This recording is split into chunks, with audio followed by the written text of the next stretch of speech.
எல்லாரும் சொன்னதுக்கப்புறம் நம்ம சேதுவும் தமிழும் வந்து சேர்ந்து வாழ்றோம் அப்படின்னு சம்மதிக்க போகிறாங்க. ஒரே குசியில் நம்ம பாட்டி வந்து உடனே எந்திரிக்க போகிறாங்க. எல்லாரும் அதிர்ச்சியாக போகிறாங்க. இந்த மாதிரி சூழ்நிலையில் நம்ம ராஜாவும் அதிரடியாக முடிவு பண்ண போகிறாரு. என்ன முடிவு எடுக்க போகிறாரு அப்படிங்கிறத வெயிட் பண்ணி பார்க்கலாம். கூடிய சீக்கிரம் நம்ம சேது வந்து நம்ம தமிழ்கிட்ட மன்னிப்பும் கேட்க போகிறாங்க. இந்த குழந்தை என்னுடைய குழந்தை தான். இவ வந்து ஒரு கட்டத்தில் பொய் சொன்னாலும் இப்போ உண்மையாக இருக்கா. அதை நினைக்கும் போது எனக்கு பெருமையாக இருக்குது. என் தங்கச்சியுடைய வாழ்க்கையை காப்பாற்றுறது ஒவ்வொருத்தருக்கும் நல்லது செய்கிறதே இந்த தமிழுடைய வேலையாக இருக்குது. அப்படிப்பட்ட தமிழை நான் வெறுத்ததுக்கு விரும்பலப்பாட்டு இப்போ நம்ம ராஜாங்கத்துக்கிட்ட நேரடியாக சொல்ல போகிறாங்க. நம்ம சேதுவும் எப்படியோ இந்த வீட்டுக்குள்ளே இந்த கிழவியை பயன்படுத்தி வந்துட்டா அப்படின்னு இந்த சாவித்திரியும் ஈஸ்வரியும் சேர்ந்துக்கிட்டு மறுபடியும் எப்படினாலும் தமிழை வீட்டை விட்டு துரத்தி அடிக்கிறேன்னு திட்டம் போடுறாங்க.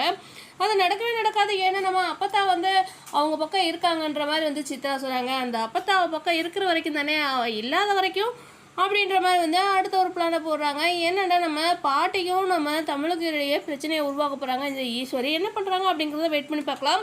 சேது தமிழ் சேர்ந்தது நல்லா இருக்குன்னு நினைக்கிறவங்க நம்ம சேனலை